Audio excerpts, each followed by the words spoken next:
Assalamualaikum warahmatullahi wabarakatuh. Sebelumnya perkenalkan dulu, nama saya Ilham Cahyadi Prasetyo. Saya guru di SMP Islam Al-Hadi Mojo 8. Di sini saya akan menyampaikan materi IPA, terutama materi sebagai bab sudah belajar usaha. Nah, jadi apa sih pesawat sederhana itu? Pesawat sederhana adalah suatu alat atau mesin yang digunakan untuk mempermudah suatu usaha dengan cara mengubah besar gaya yang diperlukan atau mengubah arah gaya yang diperlukan. Jadi dia tidak memperkecil usaha yang kita lakukan, tapi mempermudah. Jadi kalau misalkan kita contoh 3 pesawat sederhana yang akan kita pelajari adalah tuas, katrol, dan bidang miring. Contohnya kalau katrol kita di sumur, katrol itu seolah lebih mudah, seolah lebih ringan gitu ya, tapi sebetulnya tidak kecil usaha yang kita lakukan, sama aja, hanya dipermudah saja. Atau misalnya kalau kita mengangkat benda gitu ya menggunakan tuas, seolah-olah energi yang kita perlukan kecil, tetapi sebenarnya sama aja, hanya dipermudah. Oke ya, nah di video kali ini kita akan belajar tersendiri tentang tuas, katrol, dan bidang miring akan di video berikutnya. Oke, tuas itu adalah suatu jenis pesawat sederhana. Ada 3 jenis tuas nih yang biasa digunakan. Tuas jenis pertama. Nah, tuas jenis pertama menempatkan titik sumbu di antara titik beban dan kuasa. Jadi kita akan banyak berbicara tentang 3 hal. Titik sumbu, beban, dan kuasa. Oke, beban itu apa sih? Beban itu adalah benda yang mau kita angkat. Misalkan di sini kita punya benda yang mau kita angkat. Di sini kita ada usahanya. Nah, biasa di sini ada usahanya, F-nya. Nah, ini sumbunya atau titik tengahnya itu nggak selalu di tengah, titik acuan, titik ganjelannya gitu ya. Kalau kita mau mengangkat batu, misalnya contohnya itu ada di sini, ya, di antara W, di antara si W-nya dan F-nya. Contohnya apa sih tuas pertama? Nih, banyak contoh tuas pertama. Misalnya kita punya yang namanya gunting. Nah, ini gunting ya. Gunting ini adalah contoh tuas pertama, di mana adalah titik tumpunya, titik tumpu. Nah, di sini adalah bebannya. Biasa kita mengambil sesuatu. Nah, di sini adalah si F-nya, ya. Ini adalah yang paling sederhana yang sering kita lihat, gitu ya. Kalau kita mau mengangkat batu, kita ganjel dikit. Ada fulcrumnya, ini bahasa Inggris kalau nggak salah ya. Ini adalah titik sumbunya. Kemudian ada bebannya. Nah, ini ada bebannya yang mau diangkat. Ini adalah si F-nya yang diangkat. Atau gunting sama ini. Atau cungkit-cungkit, gitu ya. Itu contoh tuas yang pertama. Gimana nih kalau tuas jenis yang kedua? Kalau tuas kedua adalah beban di antara titik sumbu dan kuasa. Jadi bebannya yang di tengah-tengah. Nih, bebannya di tengah-tengah. Ini ada bebannya. Ada bendanya gitu ya. Ini ada F-nya. Ini F-nya. Nah, contohnya apa ya? Nah, ini contohnya adalah biasanya gerobak sodor. Biasanya kalau di tukang bangunan, nah ini adalah titik sumbunya di depan di si rodanya. Kita punya W-nya, pasirnya mau diangkat, kita punya F-nya di sini. Atau pemecah kacang. Nah, ini pemecah kacang kita punya di sini adalah sumbunya, gitu ya. Kemudian ini adalah bebannya. Nah, ini adalah F-nya nih. Atau pembuka botol. Nah, pembuka botol itu ternyata sumbunya di sini nih. Kan botol itu yang dibuka bagian sininya ya, bagian tutup sebelah sininya ya. Ini adalah bebannya nih. Ini W-nya di sini tutup sumbunya, nempel di atas tutupnya. Ini yang nempel di sampingnya, kita buka dari samping. Nah, ini adalah F-nya, ya. Atau pemotong kertas. Nah, ini jelas nih, pasti dia dibuka ke sini, dikerecek ke bawah, ya. Kemudian ada tuas jenis ketiga. Nah, dia menempatkan kuasa pada beban dan sumbu, di antara beban dan sumbu. Jadi kuasanya justru tengah-tengah nih. Nah, ini kuasanya di tengah-tengah. Contohnya ada sapu, ada penjepit makanan, skop. Nah, ini skop, ini bebannya di sini nih ya. Nah, ini kuasanya di sini. Ini adalah titik tumpunya. Nah, titik tumpunya di sini. Atau pancingan nih. Kita pasti menumpuk pancingan di pinggang. Kita tarik-tarik di sini. Ini ada ikannya. Nah, ini ada W-nya di sini ikannya. Gitu ya. Nah, yang namanya tuas. Nah, ini kalau kita lihat, kalau yang tuas jenis pertama dan tuas jenis kedua itu dia mempermudah dengan memperkecil gaya yang dibutuhkan atau usaha yang dibutuhkan. Bukan memperkecil, mempermudah. Seolah-olah lebih kecil gayanya, tapi dia mempermudah.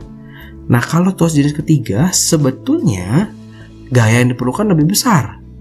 usaha yang diperlukan seolah-olah membesar gitu, lebih sulit, tapi dia mendapat keuntungan berupa kecepatan gitu ya. Jadi kalau ini di bagian bawahnya kan kalau kita geser sedikit, nah ini kalau kita geser sedikit misalkan, jadi di sini gimana nih gambar sapu, gambar sapu gitu ya. Di sini geraknya cuma sedikit, tapi di sini bisa geraknya banyak gitu ya. Tentunya lebih menguntungkan begini ya, kita menyapu seperti ini. Gitu, dia mendapatkan kemudahan usaha dari segi kecepatan, ya, dan merubah arah dari si si benda yang harus ditarik. Oke, nah kita sekarang mempelajari apa sih rumusnya nih untuk menyelesaikan soal tuas. Jadi untuk soal tuas yang mana saja, rumusnya akan ada 2 buah, yaitu di dan yang ini. Atau sebenarnya rumusnya ini sama aja ya. Kita kalau punya rumus yang ini, kita ambil 2 saja, ini LK dibagi LB sama dengan W per F. Jadi kalau kita kali silang, ya dapat nih F dikali LK sama dengan W dikali LB, gitu ya. F itu gaya sama dengan beban, itu satuan Newton. LK lengan kuasa, LB lengan beban. KM ini keuntungan mekanik. Nah, keuntungan mekanik itu sebenarnya berapa sih? Berapa lebih besar? Jadi kalau misalnya KM-nya nih, KM-nya 3. Kalau kakak punya gayanya 100 Newton dengan keuntungan mekanik sebesar 3, kakak bisa mengangkat beban 3 kali dari 100 Newton, berarti 300 Newton. Contohnya seperti itu. Nah, untuk tuas yang ketiga, ini pasti KM-nya. Ini pasti KM-nya lebih dari 1. Ini pasti KM-nya lebih dari 1. Nah, yang tuas ketiga nih, yang KM-nya lebih kecil dari 1. Seolah-olah nggak menguntungkan ya, tapi dia menguntungkan dari segi kecepatan bekerja. Oke, kita langsung aja coba nih di contoh-contoh soalnya. Jadi di sini kakak punya tuas, kita akan mulai mencoba contoh soal. Ini yang A.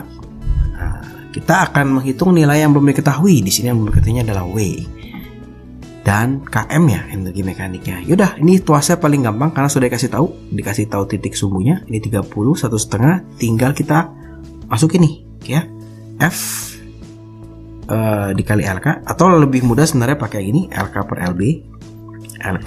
LB ya sama dengan W per F. Nah, untuk satuan ini agak sedikit unik gitu ya. Kalau mau aman dijadiin meter semua supaya nggak lupa. Tapi sebetulnya kita boleh banget disamain misalnya jadi cm nih. 150 cm, nih 30 cm boleh banget. Tinggal kita mesti bisa mengidentifikasi mana sih LK-nya, mana LB-nya gitu ya. Ini kalau kita lihat di sini, ini ada F. Maka dari F ke titik tumpu, nah ini adalah LK. Oke ya. Dari W ke titik tengah ke titik tumpu itu adalah LB.